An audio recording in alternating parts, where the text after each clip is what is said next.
Good afternoon, everyone. Let's all stand up. We're sitting a while. To be a little mindfulness exercise, maybe. And let me tell you why. My name's Devon Pena. I'm the founder and president of the Acequia Institute, and I also have a daytime job over at the University of Washington, where I'm a professor in anthropology, American ethnic studies, and environmental studies. But I also want to tell you a story, given the election. I know 5 Mayordomos that are undocumented. And it would break my heart, and it would destroy our acequias for them to be rounded up by Trump, by the deportation army. One of them, I'm actually his son's godfather, so I have a direct family tie to that family now. He's Purepecha from Michoacan, has been in the United States for 20 years, married a 7th generation land grant heir for the Sangre Cristo land grant community of San Luis, the San Cristo land grant. So we're talking about a family that goes back 7, 8 generations here and thousands of years south of the border working with acequias.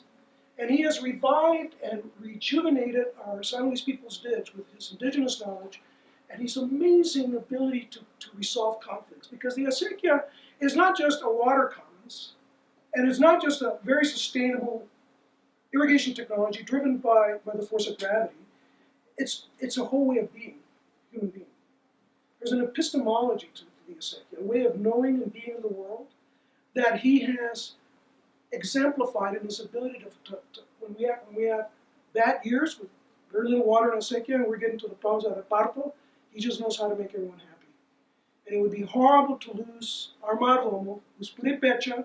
And so I ask for a prayer for all Mayordomos to be protected no matter what side of the border they come from. So please just take a moment in silence. Thank you.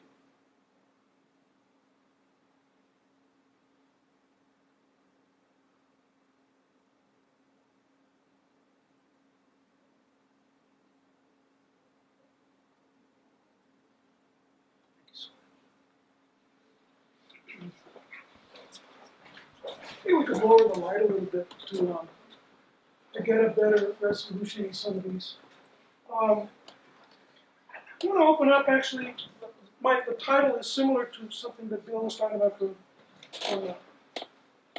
Powell's work, the idea of the water commonwealth, the watershed commonwealth, the secular watershed commonwealth. And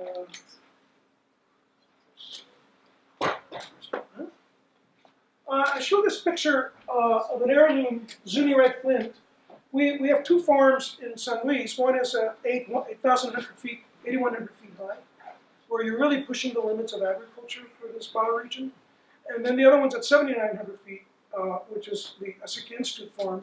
This is where our seed library is in El Rito, Colorado, San Francisco, Colorado, at about 8,100 feet. That particular red flint from Zuni Pueblo was gifted to me out of Albuquerque in 1993. And it's adapted. At Zuni, it grows over 120 days. This is harvested at our altitude at 74 days. So this whole idea of acequias also as a biological commons is a really important idea. And it illustrates the importance not only of doing in situ biodiversity, agrobiodiversity conservation, but in vivo. And this is especially important in terms of climate change. And climate chaos is a term I prefer rather than climate change. The Earth has always changed climate. What we're doing is chaos. It's not climate change, it's climate chaos. And so I think this represents, you can see, I wish you could see because, can you turn on this light in front of, just this one in front? You can almost see the rainbow that's shooting off the grain head. Can you all see that? That was totally like accidental. I didn't stage that at all. Just had those things that we like it lighter because then we can see you in the video. Okay, so yeah, put it back up. And yeah, you're supposed to be able to see a little rainbow shooting off there off of that particular photograph. One of the things that it's important to understand about acequias in the San Luis Valley, we are the forgotten acequias. When people think about acequias, they think about New Mexico acequias. And in a way, you see, we're actually just an extension, culturally, politically, socially, ecologically, of New Mexico acequias. And to give you a little bit of background first, I've had a lot of wonderful mentors. Corpus Aquino Gallegos, and here he is irrigating with his lateral ditch a field of maíz de concho, white flint corn, which we used to make chicos al horno. And he was one of my mentors. He passed away, unfortunately, about 10 years ago. And Corpus made that comment about water. One thing, Pena, you can always count on water, just keeps coming, except when we have a drought. Adelmo Caber was another one of my mentors, and he too was actually an adopted child like me, and he taught me a lot about intercropping and allelopathy. He always used to say, I asked him, why do you plant beans with the corn? He said, Peña, porque le da fuerza a la tierra. You know, because it gives, force to the soil. It's a nitrogen fixer. He would never use that term, but he understood the concept. And then finally, one of the things that we should understand, as Chicano culture is often portrayed as patriarchal. One of my other mentors, Veronica Sanchez, Caber's partner, is the one who taught me how to bale hay. She was an expert at baling hay and at prayer in the field, blessing the fields every year. The thing about, we need to understand, if you ever drive to San Luis and you're on the Taos Highway heading north towards San Luis, the first thing you're going to see when you come into town is a historic marker on the right commemorating the San Luis People's Ditch, or acequia, as the oldest water right in Colorado, the document of procreation. And that's fine, but if you look at the names, 1852, half the names are women. Now, what's the status of women in New England? They're chattel, right? They can't vote, they can't serve on juries. Women of New Mexico and Colorado were empowered, fully empowered to own property, to have water rights, to serve as mayordomos, as comisionados, to serve on juries. And so we get depicted as patriarchal. I need you to take that idea home because we may be machistas, but that's not the same thing as patriarchy. Okay? We need to be able to make a distinction between machismo as an honorary defense of the family, and sometimes we get a little bit horrible and brutal and abusive about that, absolutely. But that's not the same thing as the institutionalization of patriarchy. The male, systematic male domination. We did not have that. We're actually a really rather progressive social organizational form. To give you an idea of where we're located, so you gotta figure out how to use bills. So we're right here in Santa Fe, so if you follow the Rio Grande, we're the headwaters of the Rio Grande. Over here are the San Juan Mountains, the Conejos land grant, and on this side is the Sangre de Cristo land grant, and this whole area here, the Culebra Ranges, are headwaters. And the thing about it is, it's that segment, it's the only segment of the upper Rio Grande headwaters that's not part of the interstate compact. We're so old, we don't have to deliver water to New Mexico. We're the only ones exempt from the interstate compact. Nina Verighi, when we were doing the NEH study, which Bill actually was one of our friendly critics of the NEH study when we did this in 1998. That book is finally coming out, by the way. It's a whole other story, but you can see these are we have 13 mountains over 13,000 feet, and Culebra Peak in the middle is over 14,000 feet. So you go from 8,000 to 14 within like 3 to 5 miles, which results in basically having every major life zone in North America from upper Sonoran cold desert to alpine tundra within that relatively short distance. It's a faulted block range. And so the average elevation of the valley is about 7985. It's a landscape mosaic, as I said, that from the bottomlands where we farm all the way to the alpine tundra, it's every major life zone in the United States. We have a lot of, North America, I should say, we have a lot of wildlife that is endangered and threatened. The Mexican spotted owl is within its historic range in the Sangre de Cristo Mountains up there. We've seen Rio Grande cutthroat trout in our acequias. You see the red bellies. It's a beautiful thing to witness. And of course, on our own farm, as part of a conservation easement study that we did, and we finished up 2 years ago, because we put all 181 acres in a conservation easement in 2014, they found just an incredible amount of native diversity, including the visiting yellow-throated warblers, and we are, because we have old-growth willow, we have southwestern willow flatcatcher on our land. And so we're very excited. Sometimes people ask me, what do you grow? Well, we grow heirloom bean, corn, squash, calabacita, and we grow hay, but I like to say we also grow ecosystems. We restore ecosystems, and when we acquired this particular 181-acre parcel, it was beat up. It had been overgrazed. There were barrancos. The river banks were caving in, and in 10 years, when we just fenced it out to keep livestock out, it's all come back. Not only has the willow and the cottonwood forest was dying. It was all old trees. They weren't shooting up off the roots. And now we stopped counting like at 1,000 juveniles, and they're all like 8 to 10 feet already. They go very fast. But not just that, the osha is coming back. So you got the medicinal plants coming back. The chomping, the rose hips is coming back. And all of the biodiversity that comes with those native plants, it's all there too. It's really a beautiful thing. So I like to say, yeah, we grow ecosystems, not just heirloom crops and hay. Some numbers to keep in mind, and this is the heart of our watershed, the Culebra Peak, 14,010 feet. And as Bill was saying, this gradual melting of snowpack, that's where our water comes from. And that's why we've always fought logging, because logging will change the stream hydrograph slope. And it'll just spike really quickly instead of acting like a slow sponge, exactly like Bill was explaining. These are some important numbers to keep in mind. We irrigate about 23,000 acres of row crops, orchards, and field crops. By field, I mean alfalfa, hay, and so on. But amplifying that, we've got 10,000 acres of sub-irrigated wetlands, which is habitat for wildlife. All of it in-stream flow back to the river, too. Very clean water. That's why our river is a blue ribbon trout fishery. We have about 350 farmers there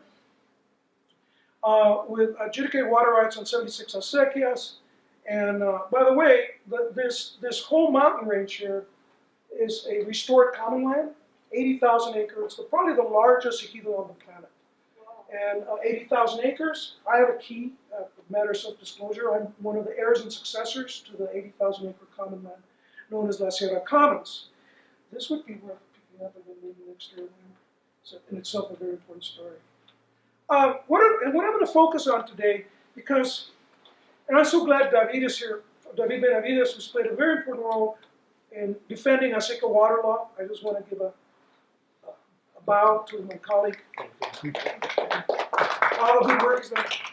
And also advising us as we tried to figure out, because we got cut off from New Mexico water law, and we didn't benefit from what happened for New Mexico acequias, didn't happen to Colorado acequias, as I will explain to you in a moment. But basically, the oldest ditches in Colorado date back to 1852, and that is our acequia, the one we used to irrigate, is the San Luis Peoples Ditch. By 1861, that is on the eve of Colorado territorial status, when Colorado became a territory, there were 35 acequias already in the San Luis area. 7 villages, San Acacio, Chama, San Francisco, and so on, and of course San Luis. We are in the village of San Acacio. So during that 10-year period when San Luis was established, we were actually subject to the Kearney Code, which is a really important thing because we were part of the Taos district. Colorado didn't exist yet. And so that is why I'm saying we're an extension of the culture and the politics and the genealogy and the ecology of the acequias of northern New Mexico. Colorado Territory is created in 1861, and during that brief, I guess, 15-year period until 1876, Colorado is the centennial state. It becomes a state in 1876. The Colorado Territorial Legislature passed 4 major laws recognizing acequias, including the one about one irrigator, one vote. You get to select your commission. You get to vote for your mayordomo. In times of drought, acequias get priority over other uses. And a number of other laws that dealt with acequia water rights were promulgated under the territorial legislature. However, when Colorado becomes a state, very quickly afterwards, 4 years after statehood, there's an infamous, it's almost like they were nailing the coffin shut on acequias with the coffin versus left-hand ditch Colorado Supreme Court decision, which made a huge error. And it said that the only water law that was true to place in Colorado was prior appropriation. Now, what is the doctrine of prior appropriation? First in use, first in right. It starts with the 49er gold rush in California, and then the Pikes Peak or bust gold rush 10 years later, the 59er rush. That's where prior appropriation law comes from. But we're prior to prior. A lot prior to prior. And it was not until, so basically the Colorado Supreme Court erased the real history of Colorado water law. And they just said, let's just ignore acequias. They didn't fit into their own conceptualization of property rights. And so in 2003, I've given you a copy of this for people to access.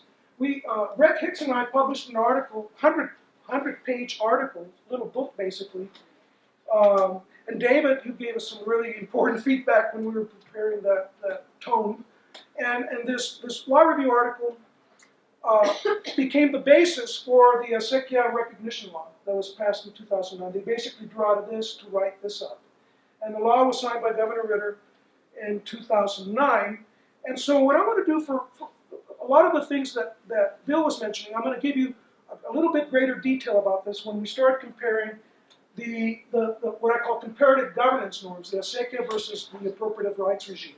And there are a number of different concepts that we can use to compare the two and make sense of what kind of future do we want for water in a world governed by climate chaos, and what I envision is a post-capitalist world. And we need to start thinking about post-capitalism at gatherings like this. And we often avoid the C word, but we need to not do that anymore. When we think about the allocational norms, the first thing is, well, what are the appropriated rights derived from? And what's so interesting is when you look at the evolution of acequia as an institution of collective action, you will find them in the Kuls of Kangra in Himachal Pradesh, India. They're acequia, but they call them Kuls, right? The word acequia, actually was first used in Yemen, where they also had acequias. And then that term migrated to North Africa, to Morocco, and then it was brought into Spain. But you also have the acequia institution called the Zanja in Mexico, in the Philippines. In Bali, you have acequia institutions, the electronic goddess research that's been done up there in Bali. And then, of course, in the Hohokam antecedent civilizations of Arizona, and also the acequias of the Pueblo people of northern New Mexico. All of them shared certain kinds of norms, no matter where you go. And I'll be pointing out which norms they share. But the first norm they share is that they all were alike. All the examples I named, no matter whether you go to the Philippines or Bali or Mexico or Spain or Morocco or Afghanistan or India, and that is that the idea of indigeneity, of being in place, that the rights are autochthonous. They are grounded in a community that emerged there in place. So it's based on indigeneity. In contrast to that, prior appropriation is invasive appropriation.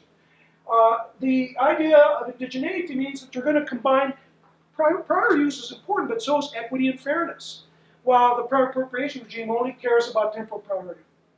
That's all that matters.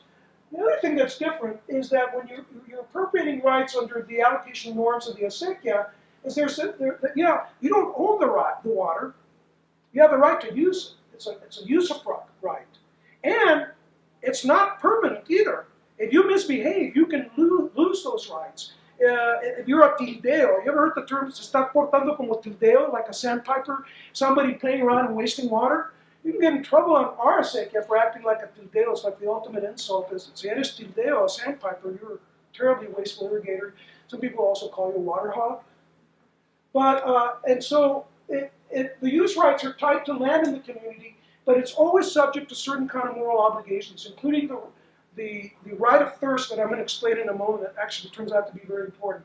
In contrast to that, here it's about private property rights with no sense of moral obligations to neighbors. And that's a very important distinction when we start thinking about the nature of allocation norms and the acequia system versus the prior appropriation system. Now, we all heard of rational choice theory, RCT, but the thing about rational choice theory is that it assumes that there's only one version of rationality, and that it's individualistic, right? Utilitarian. But there are many different forms of rationality, some of which are based on what we call mutual reliance interests. And this was a major point that Hicks and Pena made in our article, that Greg and I made in our article in the Law Review. And that is that when you look at acequias, you're mutually relying on your neighbors to succeed. Because if they don't, the water may be sold out of the ditch, then you're going to impair ditch functioning. So it's really in everyone's interest to mutually rely on each other. So mutual reliance interest, the value of water derives from its communitary value, its value as a commons, while in the prior appropriation regime, as Tony Negri and Michael Hart like to say, they call it, it's a law from the Republic of Property. And those of us who think about it, are we a democracy? No, we're a Republic of Property. The first right seems to be gravitate around the ownership of private property rights held by individuals. So I counterpose mutual reliance interests against selfish utilitarian interests as rational choice norms that differ. Now, when I talk about community norms, this idea of the community value, I don't mean that in some grand abstract way. I really do mean that acequias create and sustain communal living, a whole way of being in the world. This is from 2 years ago, well, actually a year ago, 2015, when we did the annual horneada. One of the things that I do with my students is we build adobe ovens, and then we roast our native corn in there. You all know what chicos de horno is, right? So it's listed by Slow Food USA in the Arc of Taste as an endangered, not just an endangered food, but the artisan methods involved in producing chicos are also highly endangered. 3 generations were present. And this year again, actually there were 4 generations because a great-grandmother came by this year. So when you have this sort of building of community and you have annual rituals, and we have a lot of ritual in our community still to this very day, and Bill is right, our farms are a lot bigger. The average size of New Mexico acequia farms, I think, is like 10 acres, something like that. Or smaller even? Is it small? Yeah. Now ours are like 100 acres. So, and that's, Bill was mentioning that. So we operate at a whole other economic scale. We only have acequias in 4 counties in Colorado: Huérfano, Las Animas, Conejos, and Costilla. But we irrigate about 48,000 acres, which is about half as much, well, 60, 68, it's almost as much as New Mexico, which has acequias all over the state. And that's because of the difference in terms of size. Our farms tend to be bigger. And part of that is we're a newer community, so we haven't had as much partable inheritance as the New Mexico folks have. You know, where each generation you just sort of partably inherit the long lots, and they keep getting smaller. And so that's an important thing. Now, I'm going to run way out of time. The very important principle of acequia law is the idea of the right of thirst. And let me point this out. This is actually right out of the Quran. But it doesn't mean that we're like embracing Sharia law. But in the Quran, you've got this notion that every living thing with thirst has a right to water. And that's the right to thirst. And to deny water to the thirsty is it's considered a very serious transgression, a sin even. So the ecological value of water is seen as really important for optimum watershed functioning, while the prior appropriation regime is only interested in conserving water for future exploitation. The other thing that's very important to us is cooperative labor, mutual aid. How do we maintain the irrigation system? And you were saying, unfortunately, that's declining. And in our community, it's not. We still are very active in recruiting our youth, and every year we get them out there on the ditch through the Sembrando Semillas youth mentoring program. In fact, New Mexico Acequia Association is the one that created the Sembrando Semillas project, and we've been very busy doing that as well. I'm going to skip over some of these because I'm almost out of time. Very important to note why we're called, as Jose Rivera likes to say, the water democracy of the acequia. One irrigator, one vote, versus share-based voting index to how much land you're irrigating, so the big guys can dominate the smaller farmers under the Mutual Ditch Company organizational form. I'm going to skip over this, but again, one of the key issues is the transferability of water rights. And under acequias, and under our acequia recognition law, we didn't get what we asked for, that is, the non-transferability of water from the watershed, but we did get the right of first refusal, which means if somebody's going to sell land and split the land from the water and take water out of our ditch, all we can do right now in Colorado is raise the money to buy those water rights to keep them in the ditch, which is better than nothing, but it's not what we asked for. Here's a picture of one of my colleagues. We all know Paula Garcia of the New Mexico Acequia Association, formerly with the New Mexico Acequia Association, but obviously we buy water rights versus our water's not for sale. Illustrates how for us water is a common property resource, not a commodity. We've already talked about acequia as coming from the Arabic, as Bill was pointing out, acequia, which is a really interesting double entendre, the water bearer, but it also means the barmaid. The first one, alcohol, algebra, alcohol, all those are Arabic words. Some of the first wines, it's not Rome, it's Persia that invents wine. Acequia water democracy, we really talked about that, so I'll skip over that. Let me skip all the way over. This is just some of the restoration we're doing on our own land, on the Culebra River. Really beautiful meanders that we have. But what I want to I want to focus on two more things with the last few minutes that I have. One is to just specify more clearly what we mean by ecosystem services, the ecological function of acequias. Bill briefly touched on this. And the list is really rather long. This is from a publication we did in 1999. Doug Fernald and all those hydrologists at New Mexico State have basically been putting the numbers to all the work we did, but he never acknowledged our work. I don't know why. We published this in the 90s. And then 10 years, that happens all the time. Anyways. Agribiodiversity. You know, our native landrace crops are amazing. Corn, beans, squash, and so on. The production of food and medicine in the riparian corridors that Bill was mentioning. Raw materials, the natural controls, soil conservation. In fact, one of the soil scientists that came to do the surveys in the 1990s when we were working with the NEH and Ford Foundation project, we couldn't find the bottom of the A-horizon, of the topsoil. We went 6 feet. That's unheard of. This is from 1995. 4 years before the WTO blowouts, they pioneered the puppets at an anti-logging campaign we launched in 1994 to 1999 when we were fighting logging in our watershed because of fears over what effect that would have on our watershed and on hydrograph. But I just want to close with a very quick summary of what I consider to be the biggest challenges that we face in the acequias of Colorado. And of course, climate chaos is at the very top. But the thing about climate chaos is not because we're snowpack dependent. Our water is entirely based on springtime rain on snow events that begin to melt the water and it starts to flow into the rivers, and then we divert it, just as Bill was describing, with presas. And our snowpack is being reduced year in and year out. But it's also related to water as a settler colonial politics, because in the 1890s, half of our acequia water rights were taken away from us. And it turned out that when that happened under the so-called Halleck decrees, the judge used water flow estimates provided by the company man who wanted the water rights. He provided the data and accepted it. He inflated the CFS flow. That water wasn't there. So in the end, their water rights were not serviceable. But what was serviceable is they got the winter storage rights that now go to Sanchez Reservoir. That's what we're working to restore through the state legislature. We want to buy those rights back. Get the winter storage rights, because that's the only way we're going to survive climate chaos up in Colorado. There's just no way that, given what's happening to the snowpack averages, the only way for us to survive as acequias will be to restore the winter storage rights as part of our flow. So the other thing that I might mention, subdivision development and new settler colonialism. You all heard about the Malheur wildlife area.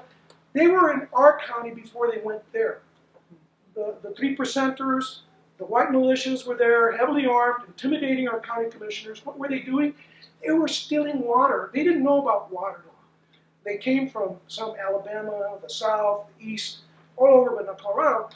They were stealing water out of acequias for their grow operations, marijuana grow operations. They were stealing water out of the creeks and even out of the Rio Grande. And we caught them and filmed it. And 3 of them were arrested by the FBI and by some other, I forget, agency, firearms agency, alcohol, tobacco, ATF. They were wanted on felony warrants, and thankfully they didn't come back this year. It's too cold in the winter, and we had warned them and said, "You're not going to make it here. It's too cold," and they didn't realize they were actually wrong. So the extractive industries, I include tourism, and one of the things that we have a saying in San Luis: we don't want to become Taos. You know what that means, right? Property values go up that the native people have to leave. Well, they become overnight millionaires, but they're going to leave, and the acequia way of life is destroyed as a consequence of tourism, so it's something to consider. Finally, the decline of food sovereignty is a really interesting contradiction for us. Here we are. We solved the land problem. We've restored an 80,000-acre commonwealth. We all have land, 100 acres, 50 acres, 80 acres. We have the oldest water rights under the prior appropriation regime, but we also have restored acequia water norms for governance, including shared scarcity, one irrigator, one vote, the expectation of community labor. And yet, our youth are not interested. The next generation is the critical, pivotal problem we're facing. Even in some ways bigger than climate chaos. if we don't get those youth to understand and to value and cherish an acequia way of life, and it is. I mean, Caber always used to tell me, hey, Pena, farming's not an occupation, it's a way of life. And I was saying we need to really understand whatever work we're doing to get the next generation ready, it really is a way of being in the world. It's not just a job. It's a lot more than a job. And I think when you view farming as a way of life or a way of being in the world, it provides with certain kinds of solutions, I think, that we can all share in order to deal with this. But the big threat is not only that here we are able to feed ourselves, but our youth would rather drive 45 miles to Alamosa to buy a McDonald's burger. How do we deal with that? And so, we're trying to educate youth, mentor them into using Sembrando Semillas like a youth mentoring project. And then finally, GMOs, huge problem for us. GMO alfalfa, it's becoming ubiquitous. And it's not just the threat of transgenes, it's the glyphosate. That now, as you all know, if you're following WHO and all that, it's a real serious problem. Can you close out with your ordinance, and how they beat you at it? Well, yes. So last February, I worked with starting in October of last year, I worked with the Center for Food Safety, George Kimbrough and Amy Van Son, really beautiful people up in Portland, friends of mine. And with the Center for Food Safety, we crafted a science-based ordinance establishing a Culebra watershed center of origin GMO exclusion zone. And a center of origin zone means we have to prove that our corn is a center of origin variety. I can't get into the details about how we prove that, so maybe next year I can share that. We got the County Planning Commission to approve the banning of all GMO corn and all GMO alfalfa by a 7-0 vote. Wow. 7-0. Well, just when we were getting ready to celebrate, the American Farm Bureau, which owns $200 million worth of Monsanto stock, they own Syngenta stock, they own all of the big culprits, the gene giants, they threatened to file a lawsuit, and they dug up a law from 1994, which is 4 years before the first commercial release of a BT corn, or Monsanto genetically engineered corn, that defines corn, GMOs as a pesticide. Now, under Colorado law, counties cannot regulate pesticides. They killed our effort. So now we're going back because actually that 1994 statute is preempted by federal law, which defines them as organisms, not as pesticides. So we're going to go back to the state legislature in February, and we're going to ask, will you please do an amendment and delete that one sentence that defines GMOs as a pesticide instead of as an organism? Once that happens, we'll go back to the County Planning Commission and we'll establish the country's first non-Native American, or I should say, non-tribal Native American GMO center of origin, non-GMO center of origin protection zone. By the way, the reason I say non-tribal indigenous, genome mapping is showing that the people of San Luis, it's like other Mexican Americans, 85% of our mitochondrial DNA is native. And so we need to get over the we're Spanish thing too. It's almost as important as saving the corn. That's it.